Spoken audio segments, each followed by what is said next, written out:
बोला पुंडलिक वरदे हरी विठ्ठल श्री ज्ञानदेव तुकाराम पंढरीनाथ महाराज की जय. नमस्कार मंडळी, मी राजेश चव्हाण आणि आपण पाहत आहात बिटवीन द लाईन्स.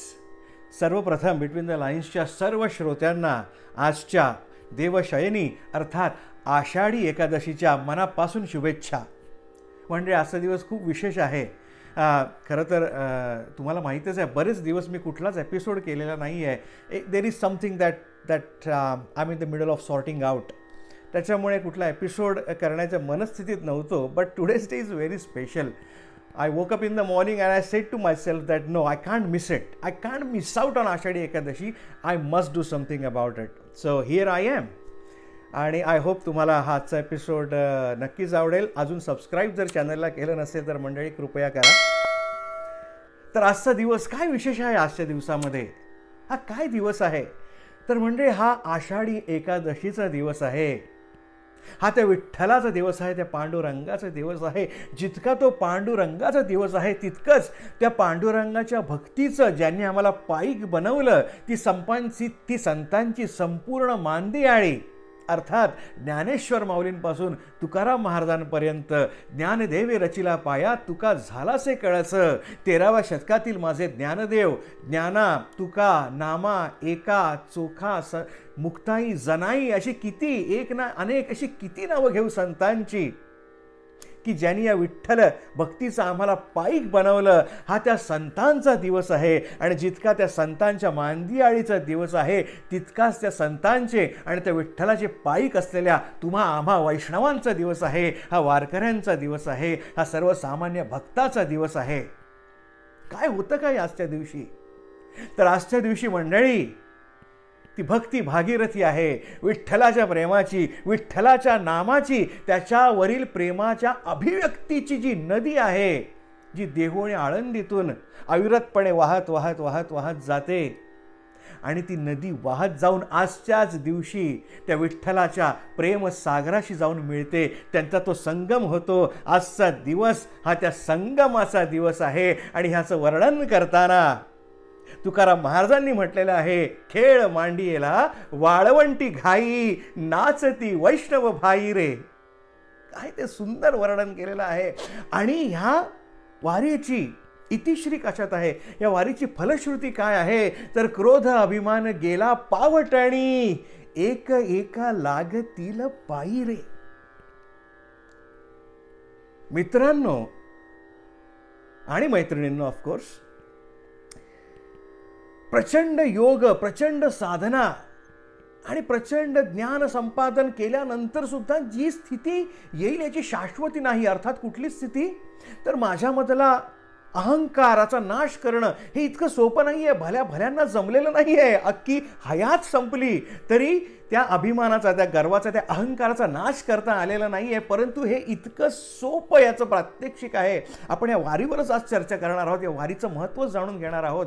परंतु इथेच याचं महत्त्व दडलेलं आहे. याची इतिश्री काय आहे, याची फलश्रुती काय आहे तर माझ्यातल्या क्रोधाचा आणि माझ्यातल्या अहंकाराचा नाश होतो. तो इतका की समोर जो कोणी दिसेल, म्हणजे ज्ञानेश्वरांनीच म्हटलेलं आहे, जे जे भेटी जे भूत, भूत अर्थात भूत मात्र, नॉट भूत ॲज इन भूत ॲज इन घोस्ट, जे जे भेटी जे भूत ते ते मानी जे भगवंत.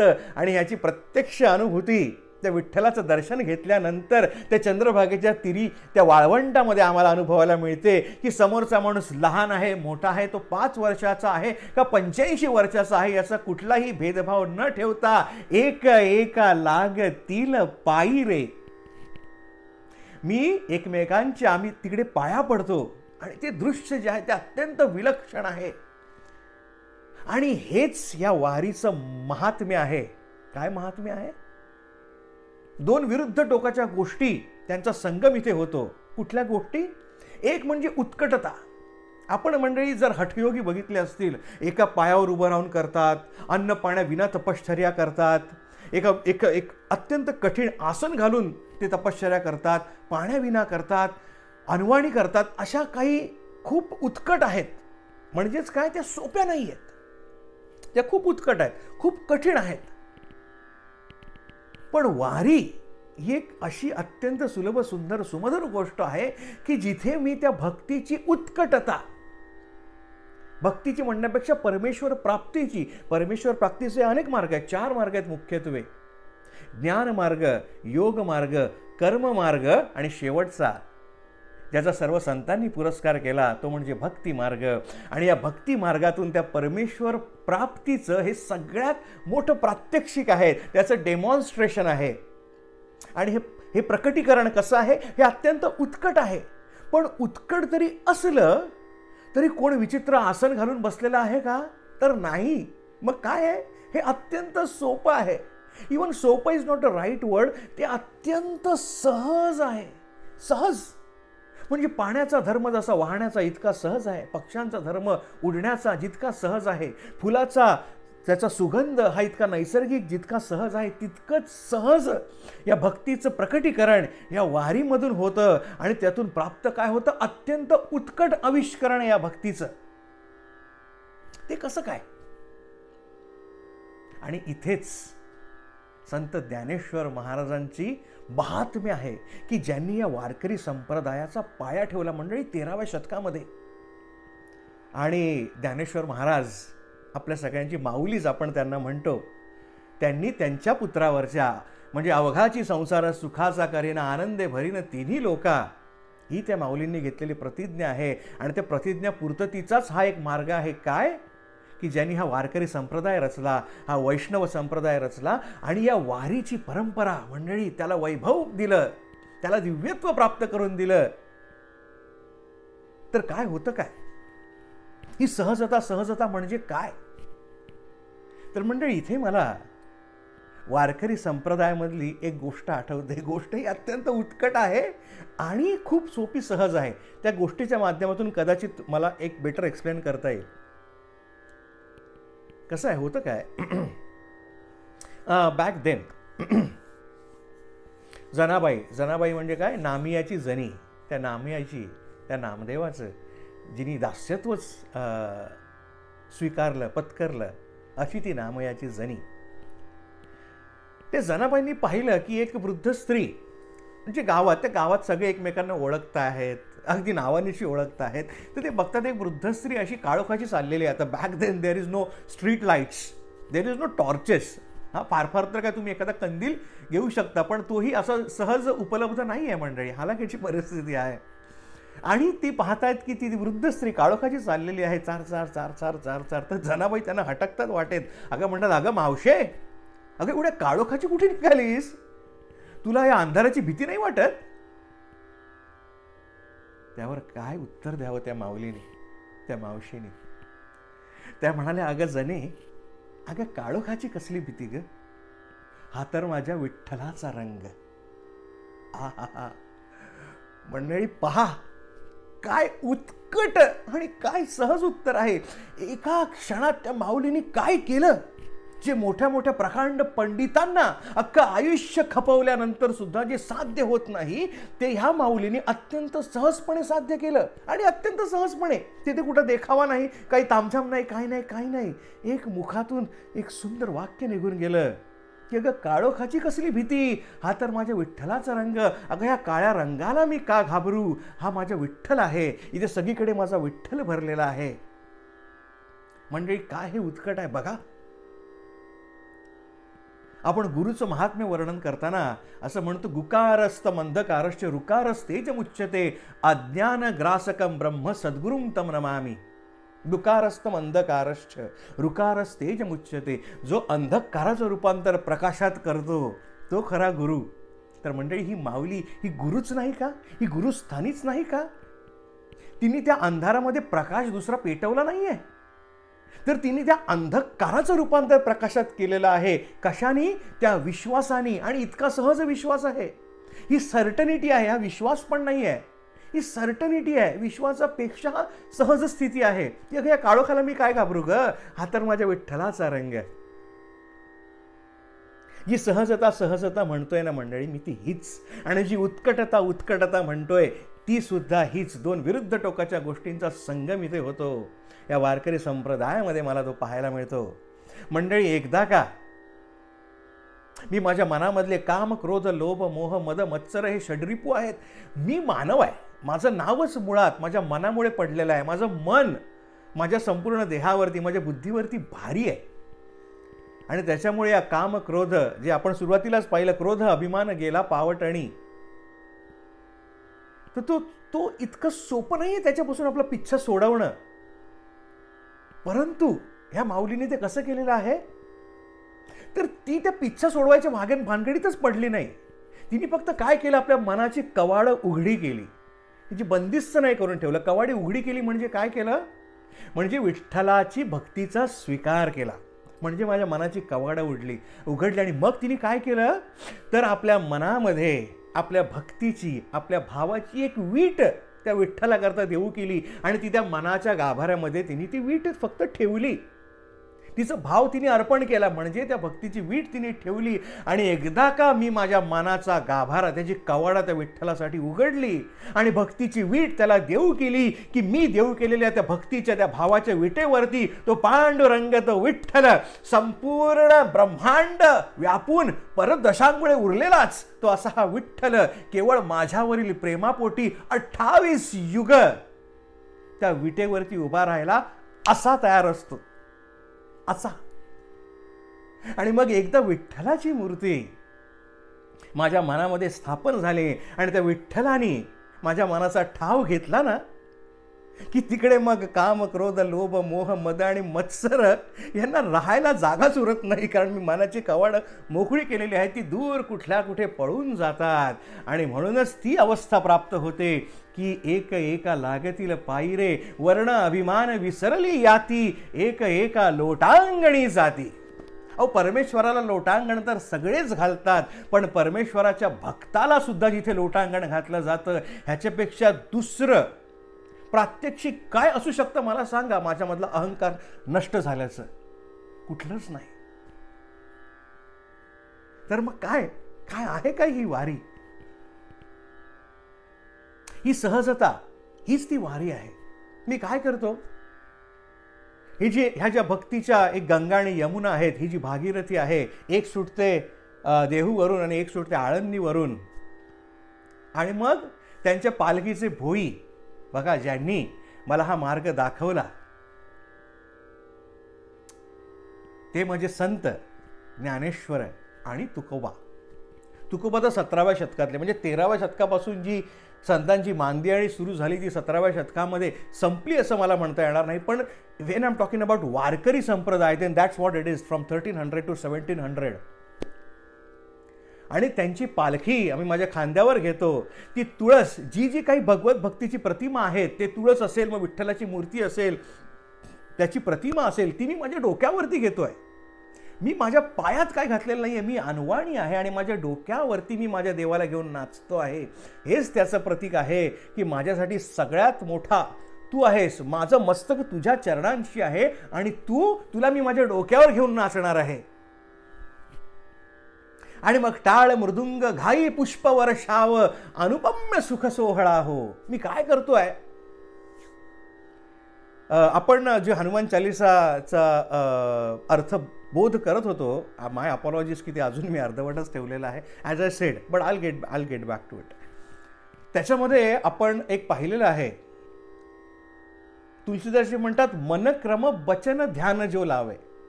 काया वाचा मने भक्ती आपण करतो, पण कशी काया वाचा मने केल्यानंतर तो भगवंत माझ्यावरती प्रसन्न होतो. आता मला सांगा,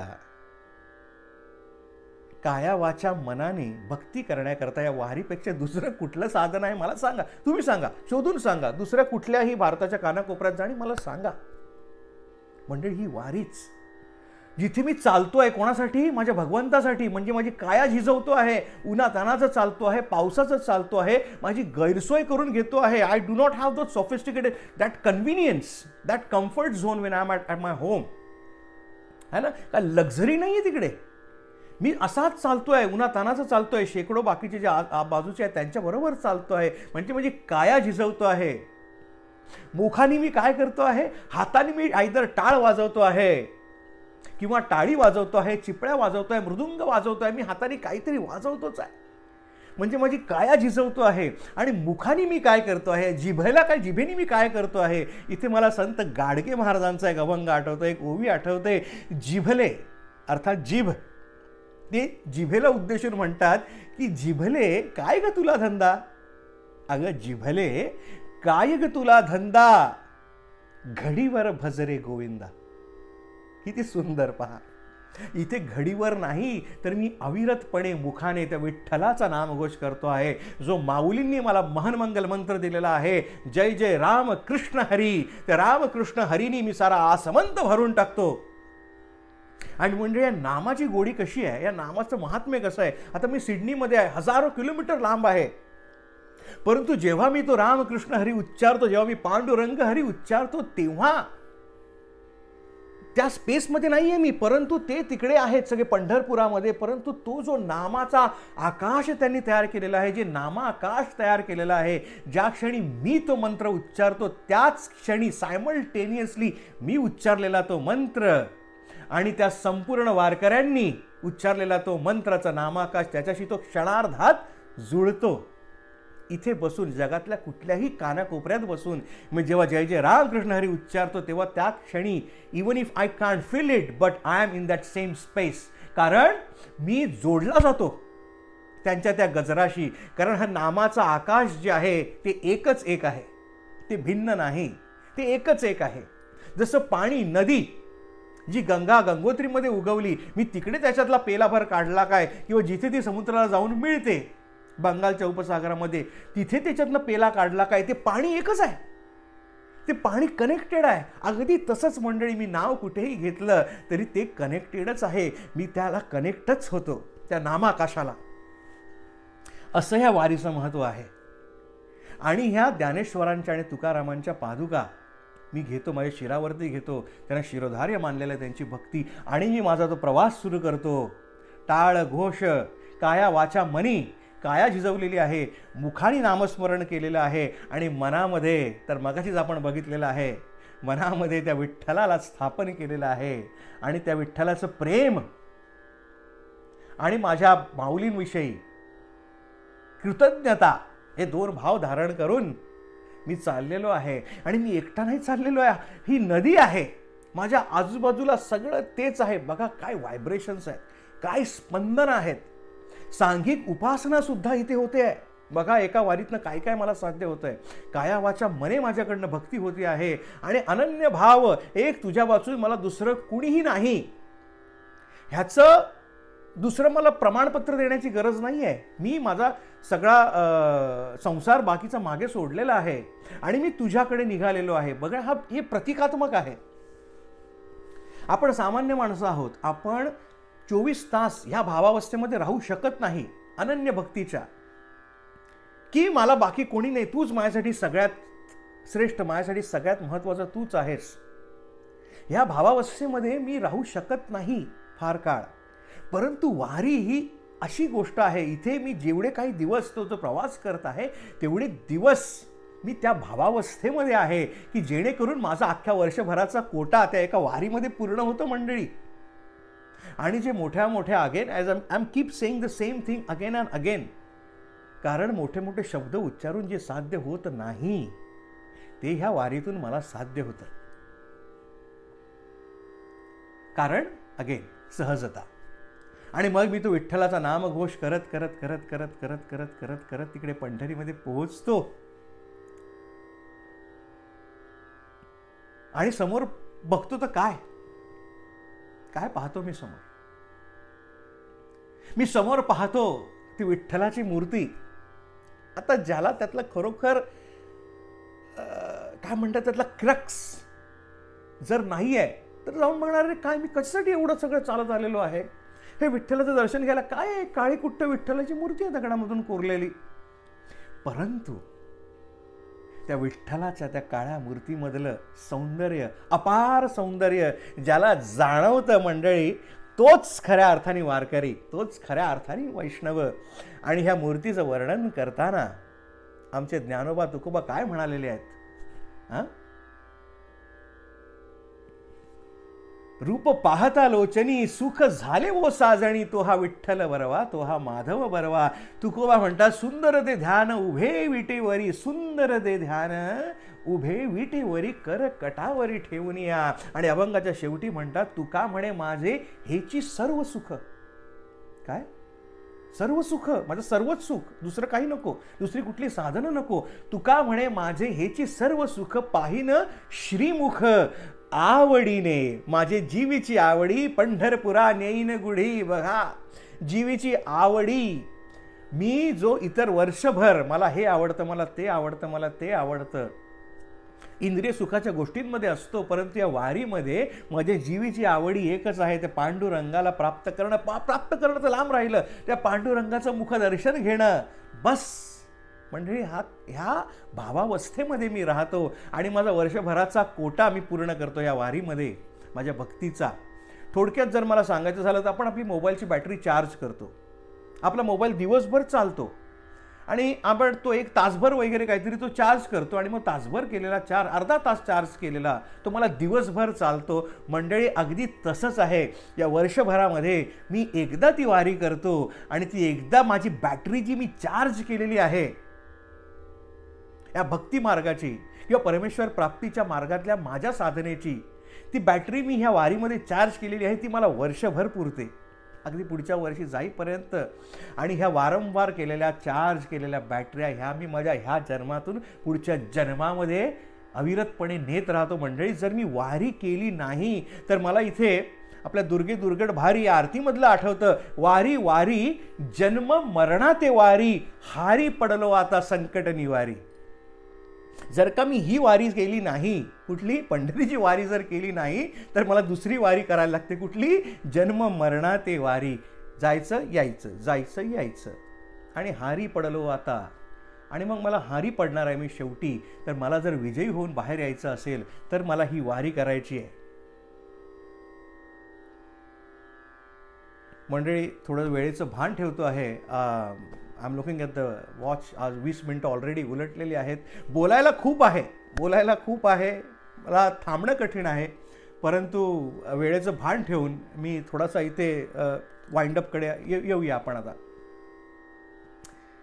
तर मी जातो. माझा पुंडलिक बंधू आहे, ते खूप तो अभंग आहे, पंडित भीमसेन जोशींनी गायलेला आहे. माझे माहेर पंढरी आहे भिवरेच्या तिरी. माझं माहेर पंढरी आहे. सासर म्हणजे काय? मी जो माझा प्रपंच करतो आहे तो माझा सासर आहे. आणि सासरी रमलेली, सासरमध्ये मला सगळंच करायचं आहे. मला मुलाबाळांचं करायचं आहे. माझ्या एक सासर वाशिण जशी आपल्या नवऱ्याचं करते, आपल्या सासू सासऱ्यांचं करते, तिकडचे जे भाऊजाई आहेत, नणंदा आहेत, त्यांचं जसं सगळं ती करते, परंतु तिच्या मनामध्ये माहेरची ओढ असते. तसं मी या संसारामध्ये आहे. माझे कामाला जातो आहे, सगळं करतो आहे, मुलाबाळांचं करतो आहे, नोकरी धंदा करतो आहे, अर्थार्जन करतो आहे. हे माझं सासर आहे. परंतु माझं माहेर कुठलं आहे?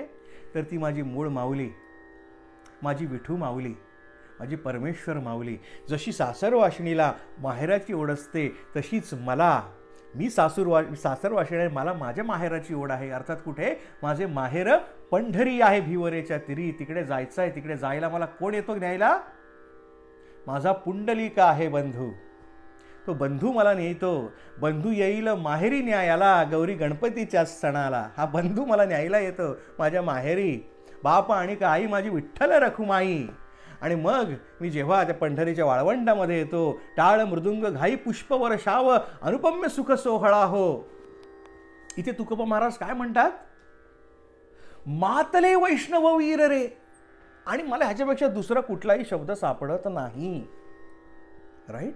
हल्ल कल्लोळ आहे, धुमाकूळ आहे, गोंधळ आहे, कसला हवासा, कसला विठ्ठल नावाचा. अरे हे उतले मातलेले आहेत वैष्णववीर, इतका तो जल्लोष करत आहेत. बस, दुसरं अजून काय पाहिजे? मी नाचतोय, मी डीजेवर नाही, विठ्ठलच्या नावावरती नाचतोय. विठाल विठाल विठाल विठाल, इतका की मी मातलेलो आहे, असं त्याचं वर्णन करतात तुकोबा. मातले वैष्णववीर रे, तुका म्हणे सोपी केली पायवाट, उतरावया भवसागर रे. काय सुंदर वर्णन आहे. ही वारी म्हणजे काय आहे? ही वारी म्हणजे पायवाट आहे. पायवाट. मंडळी, पायवाट म्हणजे काय? पायवाट म्हणजे खुशकीचा मार्ग आहे.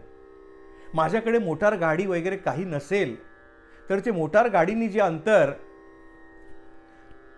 मी एक 5 मिनिटात 10 मिनिटात करू शकतो, की जे अन्यथा त्या मोटार गाडीच्या रस्त्याने जरा हायवेने मी चालत गेलो तर जे अंतर कापायला मला तास 2 तास लागणार आहेत किंवा तासभर लागणार आहे, तेच जर मी पायवाटेने गेलो तर तो खुशकीचा मार्ग असतो. मी अर्ध्या तासात पोहोचतो, मी 20 मिनिटात पोहोचतो, मी 15 मिनिटात पोहोचतो, कारण ही पायवाट असते त्याच ठिकाणी जाण्याची. पण माझ्याकडे मोटर गाडी नाही आहे, मी सामान्य माणूस आहे, राईट?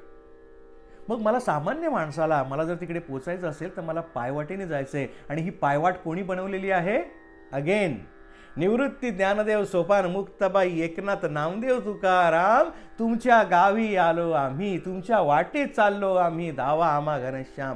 ते चालून चालून चालून जी वाट तयार झालेली आहे आणि ती वाट म्हणजेच ही पंढरीची वारी. आणि त्या वाटेवरून मी चालत जातो आहे. ज्या मातीमध्ये माझा ज्ञानदेव चाललेला आहे, ज्या मातीमध्ये एका तुका चोखा नामा चाललेला आहे, त्याच मातीमध्ये आज मी चालतो आहे. आणि त्या मातीमध्ये, त्या वाळवंटामध्ये मला माखून घ्यायचं आहे, त्याच्या चरणधुळीमध्ये, आणि माझ्या अवघ्या जीवनाचं सोनं करायचं आहे. तर असा तुका म्हणे सोपी केली पाय वाट. आणि ह्याच्यातून काय होतंय? ती चंद्रभागा जी आहे तिच्या मनात, तिच्या त्या पात्रामध्ये तो आनंद मावत नाही. हा भक्तीचा महापूर त्या चंद्रभागेमध्ये येतो आणि ती दुथडी भरून वाहायला लागते. अगदी माझा श्वास कोंडेपर्यंत ती वाहायला लागते. आणि त्या श्वास मला कोंडू द्यायचा आहे, मला त्याच्यामध्ये डुंबायचं आहे, कारण मी मुळात त्यामध्ये डुंबणारच नाहीये. किंबहुना त्याच्यात डुंबणं म्हणजेच तरणं. कारण ही भक्तीची गंगाच उलटी आहे. मंडळी पहा, मी ह्या मर्त्य लोकामध्ये जेव्हा अवतरतो तेव्हा म्हणतो मी माझा जन्म झाला, मी माझ्या मूळ माऊलीला सोडून इकडे येतो.